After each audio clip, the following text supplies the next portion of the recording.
नमस्कार, आप देख रहे हैं न्यूज 18 राजस्थान। आपके साथ मैं हूं आसिफ। इस वक्त की बड़ी खबर अजमेर से। अजमेर का दौरा करेंगे सचिन पायलट। सुबह 11 बजे सर्किट हाउस पहुंचेंगे सचिन पायलट। कार्यकर्ताओं से मुलाकात कर पत्रकारों से भी वार्ता करेंगे। तो आज सचिन पायलट का अजमेर दौरा बताया जा रहा है। 11 बजे वो सर्किट हाउस पहुंच जाएंगे। यहां पर वो सबसे पहले कार्यकर्ताओं से, आम लोगों से मुलाकात करेंगे और उसके बाद प्रेस वार्ता का आयोजन।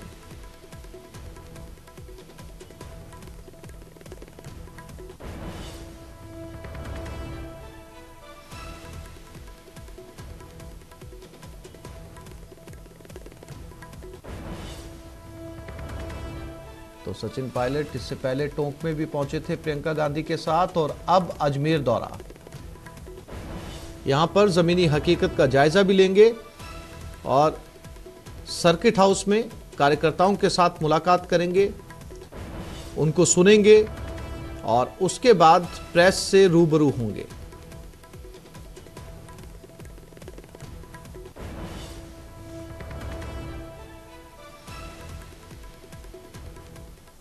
और ये खबर टोंक से है। बीजेपी की परिवर्तन यात्रा आज टोंक में प्रवेश करेगी। परिवर्तन यात्रा का स्वागत किया जाएगा। 12 बजे निवाई में जनसभा की जाएगी।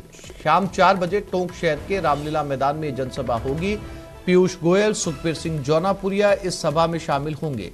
किरोड़ी लाल मीणा, सुरेंद्र सिंह नागर, अरुण चतुर्वेदी सभा में शामिल होंगे। तो बीजेपी की परिवर्तन यात्रा आज टोंक में आएगी। यहां पर केंद्रीय मंत्री पीयूष गोयल भी रहेंगे, साथ ही साथ सांसद जौनापुरिया भी इस सभा को संबोधित करेंगे। स्वागत की पूरी तैयारियां कर ली गई है इस यात्रा की। किरोड़ी लाल मीणा, सुरेंद्र सिंह नागर, अरुण चतुर्वेदी भी इस सभा में शामिल होंगे। बीजेपी की परिवर्तन यात्रा आज टोंक में।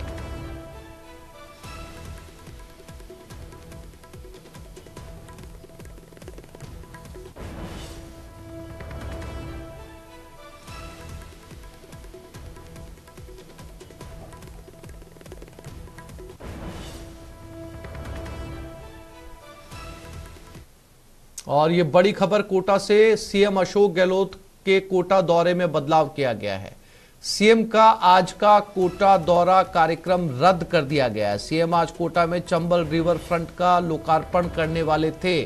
कल के कार्यक्रमों में सीएम गहलोत मौजूद रहेंगे। सीएम ने सोशल मीडिया पर मंत्री धारीवाल को बधाई दी है। रिवर फ्रंट और ऑक्सीजोन के कोटा के विकास में मील का पत्थर बनने की उम्मीद जताई है। आज सीएम कोटा पहुंचने वाले थे, लेकिन सीएम का यह दौरा रद्द हो गया। लेकिन उन्होंने धारीवाल को एक ट्वीट के जरिए बधाई दी है। हालांकि वो कल के कार्यक्रमों में शामिल रहेंगे। उन्होंने लिखा कि अपरिहार्य कारणों से वो वहां पर नहीं पहुंच पाएंगे। सीएम का आज का कोटा दौरा रद्द हो चुका है। रिवर फ्रंट का लोकार्पण करने वाले थे। उन्होंने लिखा कि वो इस फ्रंट का उद्घाटन करने के लिए कब से इंतजार कर रहे थे, लेकिन अपरिहार्य कारणों के चलते वो आज कोटा नहीं पहुंच पाएंगे। इसलिए उनका कोटा दौरा कार्यक्रमों को रद्द किया गया है। लेकिन कल होने वाले कोटा के सभी कार्यक्रमों में वो शामिल रहेंगे। हिमांशु मित्तल, संवाददाता कोटा, हमारे साथ जुड़ गए। हिमांशु, ट्वीट में लिखा है कि वो बेसब्री से इंतजार कर रहे थे रिवर फ्रंट का उद्घाटन करने के लिए और अपरिहार्य कारणों के चलते वो कोटा नहीं पहुंच पाएंगे। क्या अपडेट, क्या कार्यक्रम यथावत रूप से उसका उद्घाटन किया जाएगा? जो भी शेड्यूल बनाया गया कोटा में आज के कार्यक्रमों का। देखिए, मुख्यमंत्री अशोक गहलोत समेत पूरी कैबिनेट आज कोटा के दौरे पर थी। कोटा को आज बड़ी सौगात चंबल रिवर फ्रंट की मिलने जा रही है। 1400 करोड़ की लागत से चंबल नदी के तट पर विश्व स्तरीय चंबल रिवर फ्रंट बनाया है। खुद यूडीएच मंत्री शांति धारीवाल का कोटा गृह नगर है और उनका विजन था कि कोटा एजुकेशन सिटी के साथ में पर्यटन के पैमाने पर आगे आए और इसी नजरिए के साथ में ये रिवर फ्रंट चंबल के डाउन स्ट्रीम में तैयार करवाया गया था। मुख्यमंत्री अशोक गहलोत इसका उद्घाटन लोकार्पण करने वाले थे, लेकिन अचानक अपरिहार्य कारणों के कारण उनका आज का जो कोटा दौरा है वो रद्द हुआ है। रात को करीब करीब 2:30 बजे के करीब उन्होंने एक ट्वीट लिख करके मुख्यमंत्री जो यूडीएच मंत्री शांति धारीवाल को इसको लेकर के बधाई दी, तमाम कोटा वासियों को बधाई दी और कहा कि अचानक कार्यक्रमों की वजह से उन्हें आज का जो दौरा है वो रद्द करना पड़ रहा है। लेकिन कल चूंकि ऑक्सीजन पार्क का लोकार्पण होना है और इसके साथ में ही कल के जो पूरे शेड्यूल है, चाहे कैबिनेट की मीटिंग की बात कर ली जाए या विधायक दल की बैठक की बात कर ली जाए, उन तमाम कार्यक्रमों में मुख्यमंत्री अशोक गहलोत शामिल होने वाले हैं। तो फिलहाल अब तक जो जानकारी है वो यही कि पहले प्रस्तावित था कि पूरे मंत्रिमंडल की मौजूदगी में, सीएम की मौजूदगी में 9:30 बजे चंबल रिवरफ्रंट का उद्घाटन जो है, लोकार्पण जो है प्रस्तावित था, वो एज इट इज रहने वाला है। और कल के आज सीएम मौजूद नहीं रहेंगे। वहीं कल के अगर कार्यक्रमों की बात करें तो कल सीएम की मौजूदगी रहेगी और तमाम जो कार्यक्रम है वो तय समय पर चलेंगे। हिमांशु, सीएम नहीं आ रहे हैं, उन्होंने ट्वीट करके इसकी जानकारी भी दे दी और बहुत देर रात को उन्होंने ट्वीट किया है, लेकिन पूरा कैबिनेट जो है आज मौजूद रहने वाला है कोटा में। तो क्या सभी कैबिनेट मिनिस्टर रहेंगे या उनके कार्यक्रमों में भी बदलाव है? देखिए, आपको बता दें कि कल से ही जो अलग अलग जो मंत्री हैं उनका पहुंचने का सिलसिला शुरू हो गया था। करीब आधा दर्जन मंत्री कल तक पहुंच गए थे और बड़ी तादाद में जो मंत्री हैं वो अभी पहुंचने वाले हैं। आपको बता दें कि वो जो तय था पूरा मंत्रिमंडल पहुंचने वाला है, तो ज्यादातर जो मंत्री हैं वो चंबल रिवर फ्रंट के लोकार्पण में शामिल होने जा रहे हैं और ज्यादातर कोटा पहुंच भी गए हैं। कई जो वीवीआईपीज हैं वो भी दिल्ली से चंबल रिवर फ्रंट के लोकार्पण में बुलाए गए हैं। तो जैसा कि मैंने बताया कि सब कुछ पहले से तय था, अचानक से मुख्यमंत्री के कार्यक्रम में अपरिहार्य कारणों के चलते बदलाव आया है और ऐसे में अब तैयारियां बड़े पैमाने पर की गई हैं। तो क्योंकि आज मुख्यमंत्री अशोक गहलोत सुबह 9:30 बजे चंबल रिवर फ्रंट का लोकार्पण करने वाले थे। इन सबके साथ में आपको बता दें कि सभी जो घाट हैं उनको विजिट करने वाले थे, बारीकी के साथ में चंबल रिवर फ्रंट का विजिट करने वाले थे और शाम को मीडिया से भी मारू घाट पर बात करने का कार्यक्रम था। तो वो तमाम कार्यक्रम नहीं हो पाएंगे, लेकिन चंबल रिवर फ्रंट का जो शेड्यूल था, जिस तरह से उसका लोकार्पण होना था, जिस तरह से सब कुछ जारी रहना था, मिनट टू मिनट कार्यक्रम जिस तरह के थे वो सब कुछ चलेंगे। लेकिन पूरा मंत्रिमंडल होगा, यूडीएच मंत्री शांति धारीवाल होंगे, तमाम वीवीआईपीज होंगे, उनके साथ में ही ये पूरा की पूरा जो कार्यक्रम है वो आज दिन भर चलने वाला है। लेकिन कल का दिन कोटा के लिए अहम कहा जा सकता है, क्योंकि एक तरफ 125 करोड़ की लागत से बने ऑक्सीजन पार्क का लोकार्पण होगा और उन सबके साथ में चुनावी साल में कैबिनेट की महत्वपूर्ण बैठक ऑक्सीजन पार्क में बने शीश महल के अंदर होने वाली है। इन सबके साथ में विधायक दल की बैठक वहां पर होने वाली है। तो देखने वाली बात ये भी दिलचस्प होगी कि कोटा के ऑक्सीजन पार्क में होने वाली कैबिनेट की जो बैठक है उसमें किस तरह के क्या कुछ फैसले लिए जाते हैं। हिमांशु, आज रिवर फ्रंट के अलावा क्या क्या शेड्यूल है और कौन कौन से कार्यक्रमों का उद्घाटन होने वाला है? देखिए, आज की अगर बात करें तो चंबल रिवर फ्रंट का ही लोकार्पण आज होने वाला है। जैसा कि मैंने बताया 1400 करोड़ की लागत से चंबल नदी के तट पर ये रिवर फ्रंट बनाया गया है और इस रिवर फ्रंट की अगर बात करें तो बड़े पैमाने पर इसमें घाट बनाए गए हैं। बड़े पैमाने पर इसको डाउन स्ट्रीम में करीब करीब 5.25 किलोमीटर के दायरे में इस चंबल रिवर फ्रंट को दोनों तरफ तैयार कराया गया है। विश्व स्तरीय हेरिटेज स्तर का ये चंबल रिवर फ्रंट है। कोशिश यही रही यूडीएच मंत्री शांति धारीवाल की कि एजुकेशन सिटी कोटा जो कहीं ना कहीं पर्यटन के पैमाने पर पिछड़ा हुआ था और इन सबके साथ में कोटा को पर्यटन के पैमाने पर आगे लाया जा सके, कोटा की अर्थव्यवस्था को मजबूत किया जा सके, टूरिज्म जो है वो कोटा के अंदर डेवलप किया जा सके। इसी नजरिए के साथ में इस चंबल रिवर फ्रंट का काम अब से 3 साल पहले शुरू किया गया था और दिन रात कोरोना के बीच में इसका काम चलता रहा और आखिरकार अब जाकर के जब ये कंप्लीट हुआ और सब कुछ तय हुआ तो आपको बता दें कि बड़ा लंबा। हिमांशु, जानकारी के लिए आपका धन्यवाद।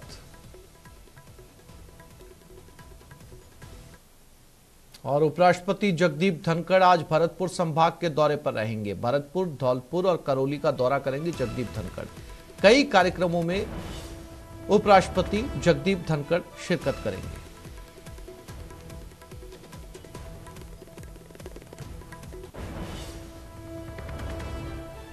तो एक बार फिर से आज उपराष्ट्रपति जगदीप धनखड़ राजस्थान में होंगे। आज भरतपुर संभाग के अलग अलग जगहों का दौरा करेंगे। तो एक बार फिर से जगदीप धनखड़ राजस्थान में।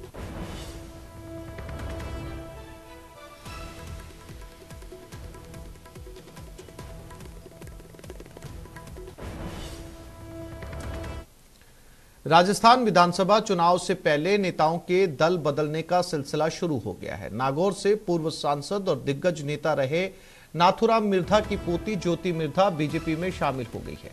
मिर्धा ने बीजेपी प्रदेश अध्यक्ष सीपी जोशी की मौजूदगी में पार्टी का दामन थामा। उनके साथ पूर्व आईपीएस सवाई सिंह भी बीजेपी में शामिल हो गए। इस दौरान बीजेपी में शामिल होने पर न्यूज 18 से खास बातचीत में ज्योति मिर्धा ने बीजेपी केंद्रीय नेतृत्व का आभार जताया। साथ ही कहा कि आलाकमान जो आदेश करेगा वो काम करने के लिए संकल्पित रहूंगी। ज्योति मिर्धा के बीजेपी ज्वाइन करने पर बीजेपी प्रदेश अध्यक्ष सीपी जोशी और प्रदेश प्रभारी अरुण सिंह ने क्या कुछ कहा, आपको सुनाते हैं। ज्योति मिर्धा जी ज्वाइन किए हैं, बहुत ही लोकप्रिय नेता है कांग्रेस को छोड़ करके। इससे पहले कि पूर्व केंद्रीय मंत्री सुभाष महिरिया जी भारतीय जनता पार्टी को ज्वाइन किए।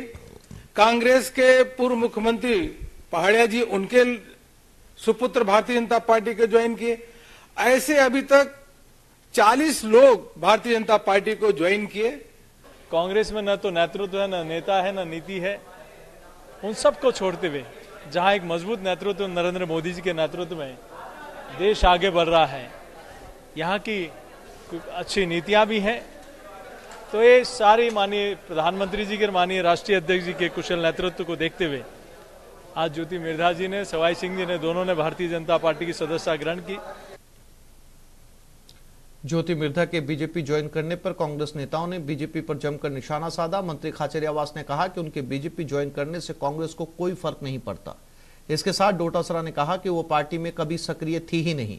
तो वहीं मंत्री गोविंदराम मेघवाल ने कहा कि वो डूबते जहाज में सवार हुई। जी का फैमिली बैकग्राउंड हो सकता है, लेकिन मेहनत वैसी नहीं रही। एक व्यक्ति होता है जो मेहनत करता है, अपनी मेहनत से अपनी जगह बनाता है। राजनीति में सबको राजनीति करने का हक है। अलग अलग पॉलिटिकल पार्टी में लोग इंडिपेंडेंट चुनाव भी लड़ते हैं, अलग अलग पॉलिटिकल पार्टी भी बनाते हैं, खुद की पार्टी भी बनाते हैं। सबको अपनी बात कहने का, किसी भी पार्टी में जाने का हक है।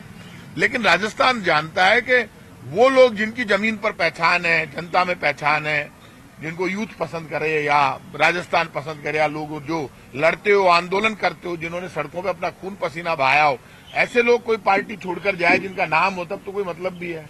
ज्योति मिर्धा जी पिछले 4.5 साल से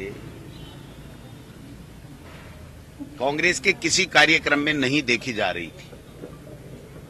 तो अब स्वाभाविक है कि उनका मन कोई आज नहीं बदला है, उनका मन काफी दिनों से बदला हुआ था। 3 साल से तो मैं अध्यक्ष हूं, कभी भी किसी भी कांग्रेस के कार्यक्रम में ज्योति मिर्धा जी नहीं आई, इसलिए उन्होंने ज्वाइन किया है। तो वो उनको मुबारक हो, हमें कोई तकलीफ नहीं है। अभी जिस तरह से आपने बात उठाई ज्योति मिर्धा जी की, अध्यक्ष जी ने ठीक कहा कि वो 4 साल से सक्रिय ही नहीं है।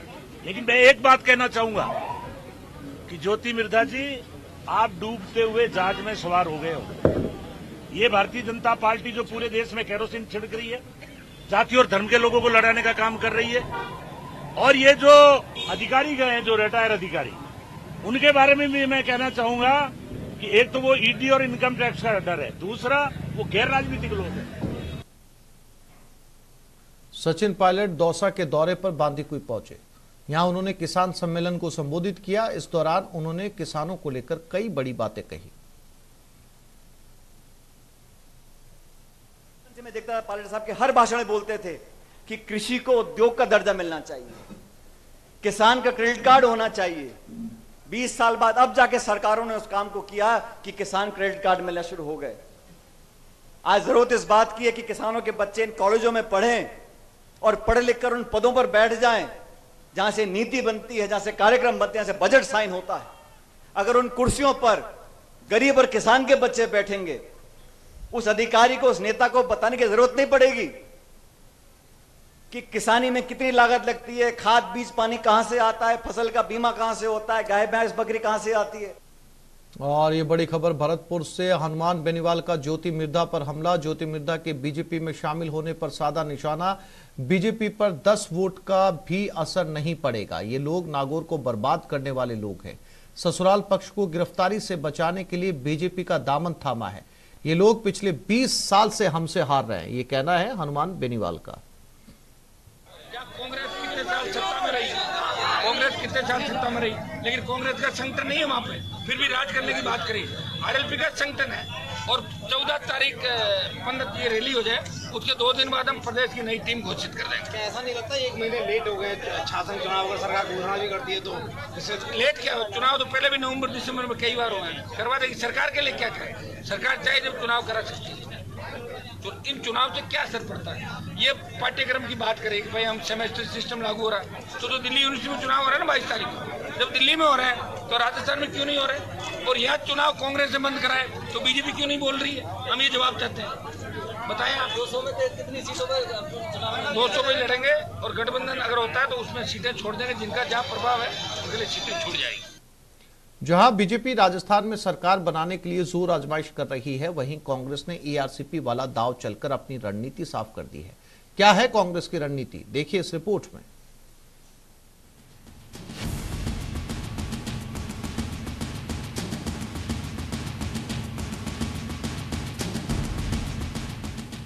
जीत के लिए कांग्रेस की आक्रामक रणनीति। निश्चित रूप से कांग्रेस पार्टी पूरी मजबूती के साथ 5 साल में सम्मान्य मुख्यमंत्री जी ने जो प्रदेश को तोहफे दिए हैं, कांग्रेस पार्टी की सरकार ने तोहफे दिए हैं, कोरोना काल का जो मैनेजमेंट है, बजट है, महंगाई राहत कैंप है, अनेकों सोशल सिक्योरिटी की स्कीम माननीय मुख्यमंत्री जी ने दी, उसको लेकर अग्रेसिवली कांग्रेस पार्टी कैंपेन कर रहा है। चिंता मत करिए, थोड़ा सा इंतजार करिए, काउंटर कैंपेन चलेगा उसका। जो वो झूठा प्रचार करने की कोशिश कर रहे हैं, वो झूठे प्रचार को काउंटर कांग्रेस पार्टी का एक कार्यकर्ता पूरा रास्ता में।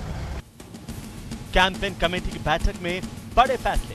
पूरे देश में नवाचार राजस्थान में हुए हैं, उसको लेकर के हमारे विकास के काम को लेकर के, योजनाओं को लेकर के हम नीचे के लेवल पे कार्यकर्ताओं के साथ में जाएंगे। योजनाओं का जिनको लाभ मिला है उन लाभार्थियों से हम संवाद करेंगे।